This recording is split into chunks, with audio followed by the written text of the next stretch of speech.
This is crazy. This is one of the worst windstorms I've ever been in up here at Lake Oahe. I don't know if you can kind of get the sound. It's actually a dust storm going on too, and now it's starting to rain. It's pretty nasty.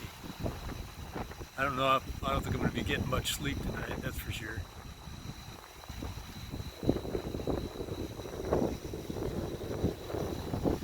There's the other campground. There's the other side. It's just dark, but wow, what the hell? I think we're getting gusts going at least 50, 60 miles an hour.